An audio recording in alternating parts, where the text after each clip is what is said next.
starting in a second. Okay, so I am here with Shelby today. Shelby and her mother, she works with her mother, Doreen. They're great agents out of Columbia, South Carolina. We do a lot of VA with them. And I asked Shelby to come on today just to explain, like, if you're shopping for a real estate agent and you're doing a VA loan, what are 3 questions you can ask your agent? And I bring this up because, a lot of times people go, oh, well, they said they're a PCS specialist or they say they're VA certified, but it doesn't actually mean they're experienced. Shelby, how can people, you work at Fort Jackson, you work at the Shaw Air Force Base. How can people really figure out if their agents have a clue, and does it matter? So the first thing is, how many does that agent sell per year? Not just how many sales do they have, but how many VA clients do they work with? They might sell 30 a year, but those 30 a year might be just cash and conventional loans only, which that's a whole nother ball game. Is that means that they probably don't know what requirements are going to be needed for their CL 100, which that's the next thing, is the CL 100 letter needed in order for their loan to go through. So question. So at first you would say, hey, how many houses do you sell per year? Right? Because I always think, like, if an agent freaks out about that question, it's usually because they're not doing a lot of business or they haven't sold a house in a year. And the bottom line is, like, for an agent to be able to negotiate, they have to, be in the market because it changes, right? Oh yeah, it's always changing. And so ask. No, go ahead. What I would do is tell them, go to Google. What does everyone do when they have a question? Go to Google, type in their name. And if you go to Google and you type in someone's name, you should have Google reviews, Zillow reviews. There should be reviews. And then it does show, their closings. And it does show with loan type. If you go to Zillow, it does show all that. This is all public, information that you can get just by Googling their name. So right. You can research them. Yeah. So people should look. I think reviews are very important. I think it's a red flag if someone doesn't have reviews. And then Zillow in many parts of the country does show you all their transactions, the price point, which can be very helpful. And sometimes you'll see no sales in the last 12 months. And it's a red flag. It most definitely is a red flag. And I know here, this market is a little different than across the country. I've spoken to other agents across the country, and real estate doesn't seem to be very, very happening, unfortunately. But here, I mean, we've been booming. We already sold 26 this year, and we have 6 under contract right now. And predominantly, we work with buyers. We do more so buyers, than listings.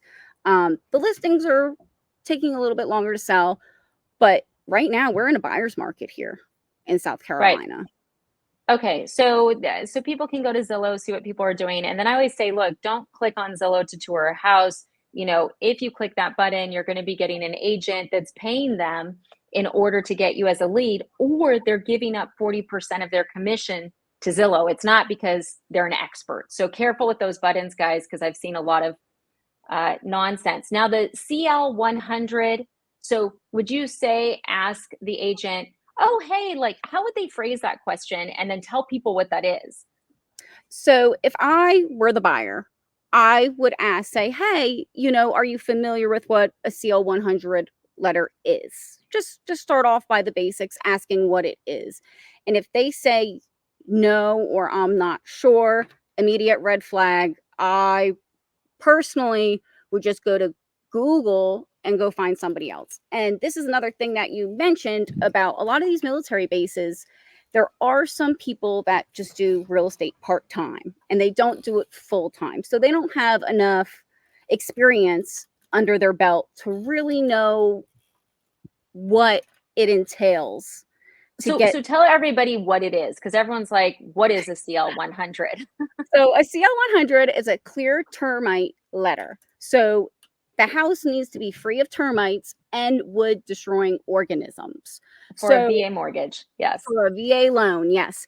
And if you do not have a clear CL 100, you, Jennifer, will be like, no, we cannot close without this. That's right. I'm going to be harassing the agent saying, where's my clear letter? What do you mean you didn't order it? What we're supposed to close in 5 days and you guys never got the termite? You're kidding, right? Oh yeah, we're done then. We're done in the water and you're not closing on time. And then this is another thing too. If you don't know about that Clear CL 100 letter, and let's say you're like, where's my Clear CL 3 days prior to closing? First of all, they're not closing on time or closing at all, because the seller might not even be aware of it either, because you don't know if their agent is knowledgeable enough either. Because if you got that far in the process and nobody knew about it, that's another red flag. We've dealt with this. Well, I was just going to say, and because like as a lender, we order the appraisal, but it's the agents that are in charge of getting whatever the VA required inspections are, which, is this, I always call it a termite. I'm simple like that, or if the property is on a well, we need a VA well report with a well test. And so you're saying, hey, look, ask them up front if they have this, if they know what it is, because you want to make sure, like when you're buying, that A, they're looking out for potential problems, and B, you're not going to get to the finish line and find out that the house is unfinanceable. And yes, and that's a whole nother thing too. So when you pick an agent, before Doreen and I even go out to the property, we make sure we do our research, because sometimes in the MLS, they'll put FHA and VA loan, and you get there and we're catfished and it is not FHA and VA condition. So that's a whole nother pickle. And we get there and we're like, this is not what we thought it was going to be. And, sometimes it's so bad that most of our people are like, oh my gosh, like, let's just forget about this and move forward. Yeah. Or sometimes they're like, I really do like it and I want it. And we're like, okay, well, we're going to have to go back to the listing agent to make sure that that seller will do those repairs and order for a clear CL 100 letter, because sometimes they don't want to do it. It could be $15,000 to $20,000 worth of work. And Mr. Seller's like, I'm not doing it. So guess what? That means if our buyer got too far in the process, they can lose inspection money, appraisal money, and then time. A lot of our VA guys have to be here by a certain time. They're on a tight timeline. They need to be in a house with their families, not homeless in a hotel. Well, and that's the thing. And so it's like, a very important part that you brought up here, besides the whole like, oh, well, if they don't know, then the lender's going to yell at them and they'll have to order it late, is that you're negotiating up front. When you're writing that offer, it's based on your experience working with VA buyers, working with VA lenders, and you're negotiating with the seller up front instead of, because look, I did a video recently where I say the closer you get to closing, the higher stress everybody's under. And if you're negotiating under this high stress level, it's way less successful than if you go in up front with what you need. So yeah, and there's no point in going into something knowing that it could be a huge possibility of our buyers not just losing money, but time. Yeah. A lot of our clients, not just VA, but they have a budget. They have a budget that they have to stick by. And they can't afford multiple inspections. They can't afford multiple appraisals. They can't afford multiple upfront money. So, they've got to make sure that the agent that they're working with is going in with their eyes open and knows VA and is doing enough business so that they don't end up just burning that money. Correct. Now, what is the third question that you would recommend?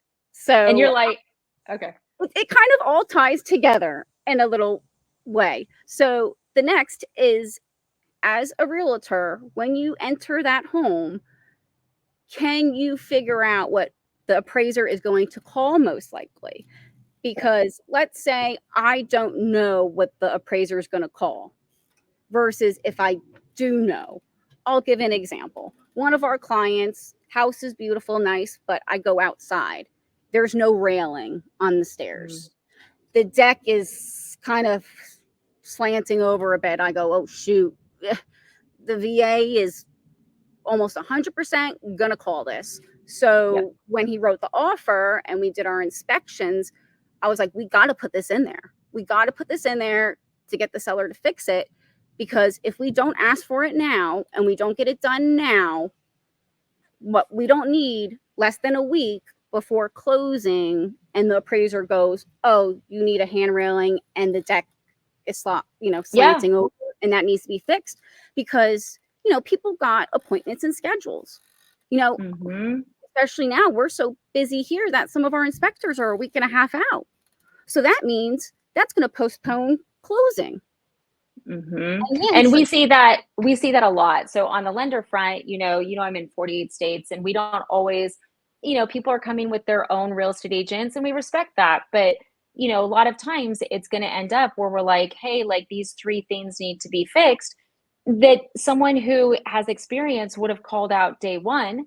Then we're towards the end, and once again we're negotiating during this high stress period, and it's like, does someone want to lose a house over a hand railing? No. And it's like the buyer could pay for the hand railing, but in many cases you're negotiating for the seller to pay every single nickel of the closing costs, and they don't have $500 or $1,000 to spare. Correct. And this is another thing too, because if the appraiser calls these items, VA wants the appraiser to come out again, correct? And have the veteran pay for the appraisal again to come out to fix something that could have been dealt with 2 weeks ago. Yeah, it's a reinspection fee. It's not as bad, but yeah, I mean, and look, there are some times where a VA appraiser calls out something, because like the stuff you referenced is health and safety. And like, of course, those will have to be fixed. Sometimes VA will call out, you'll get an appraiser that's a little bit nitpicky, and we can always have the veteran write a letter, and sometimes VA will waive that. But like railings, if the deck has structural issues, like, yeah, it's a health and safety. So you guys are actively identifying that. Now, here's a big question. As we film this, it is, I don't even know where I am or who I am. It's September. And, for veteran buyers, we're in a new world where they can now be on the hook to pay the buyer's agent's commission. And a lot of people are afraid, saying, like, I already need closing costs. I don't have money for this. How are you approaching this, Shelby? Okay. So majority of our buyers, like you said, I mean, they need closing costs. They don't have all this. Everyone does. Yeah. All this extra money to pay for a buyer agent. And it's not just veterans. It's everyone. Normal people. So since August 17th, which is when the change has happened, we have gotten six buyers under contract that their buyer agent compensation is being paid for by either the seller or the builder. So knock on wood, thankfully, we haven't come across it yet, but we will be coming across it. It's just a matter of time.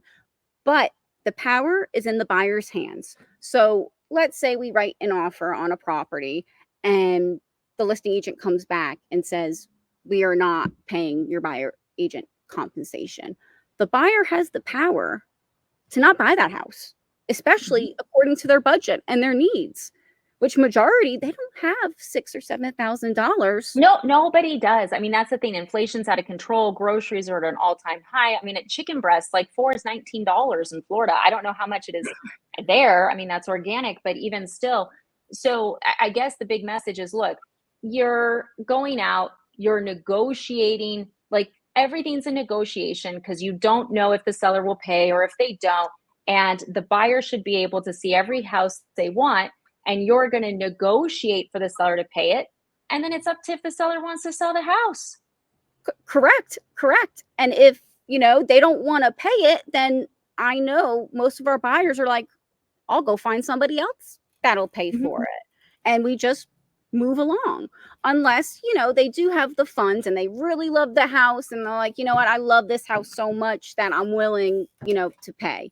But we have not come across it yet. But, a lot of our buyers have been afraid. But once we explain to them, say, hey, the power is in your hands.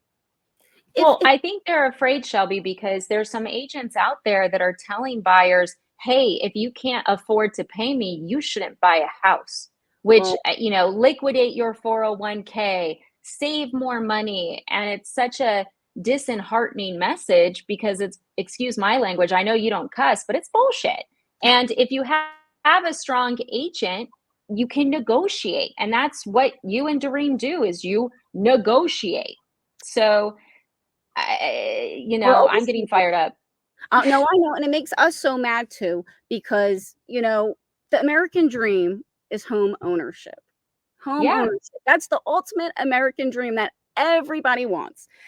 And now our poor buyers are thinking, I might never be able to buy a house in my lifetime because I barely have a down payment. I can't, there's so much money No that one goes has money. and, Yeah.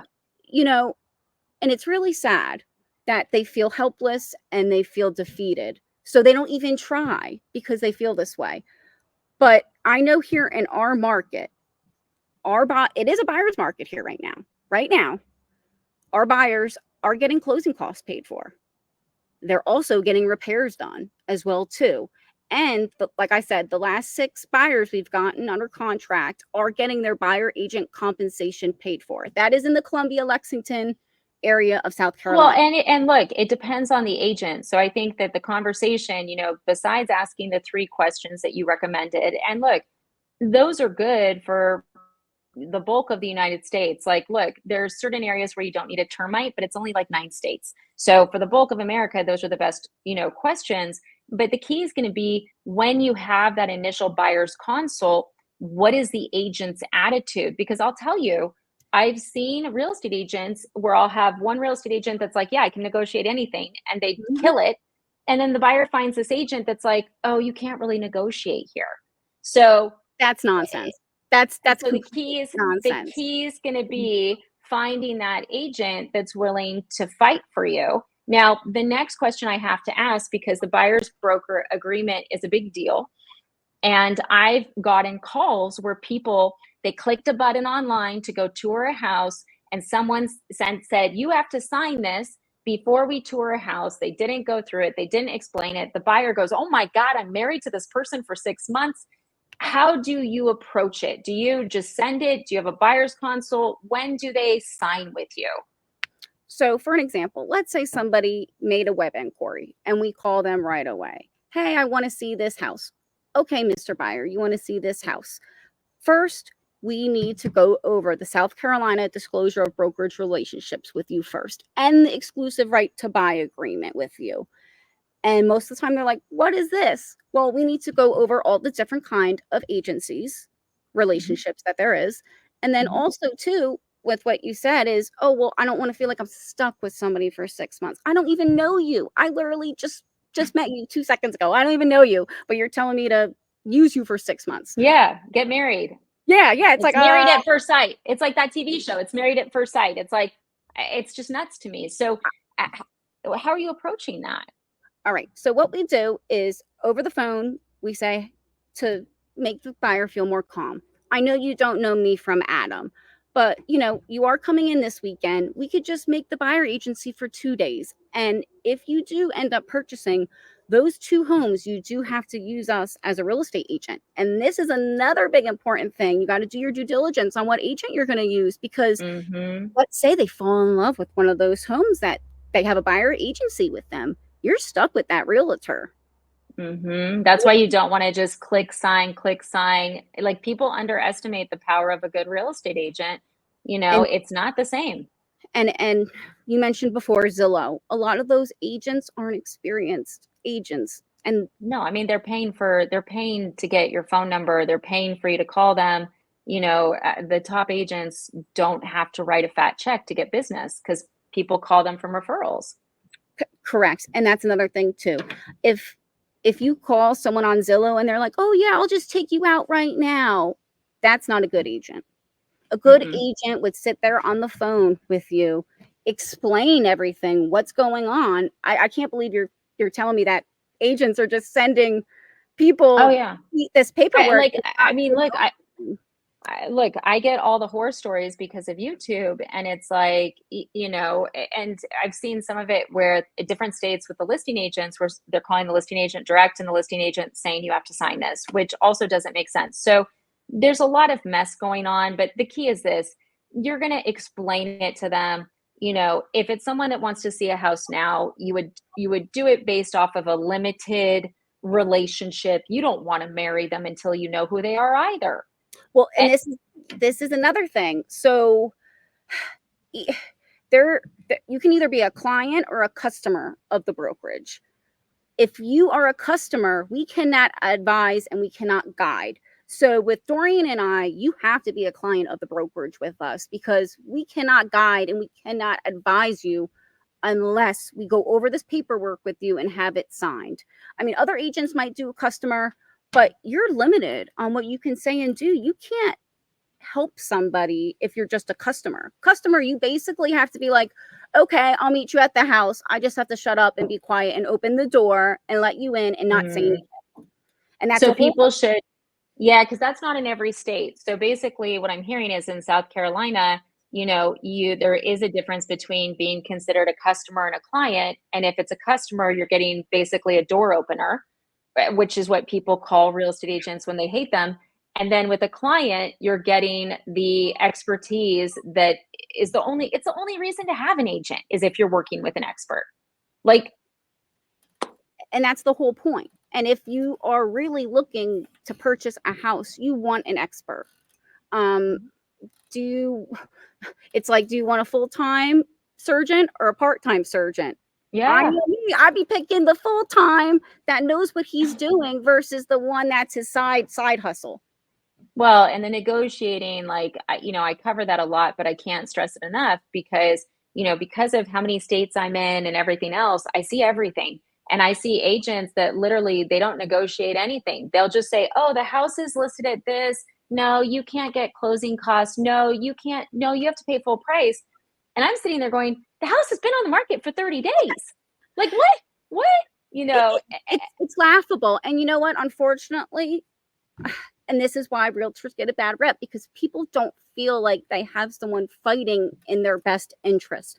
If you have a good realtor, they're fighting for you, for your best interest. They're helping you save money, time. They get you to the closing table in time, and they make it as smooth as possible. Well, they're also keeping you out of trouble, right? They're keeping you away from, getting into bed on a house that's never going to close, packing all your boxes and then finding out that you need a termite and, oh my God, it's not going to pass.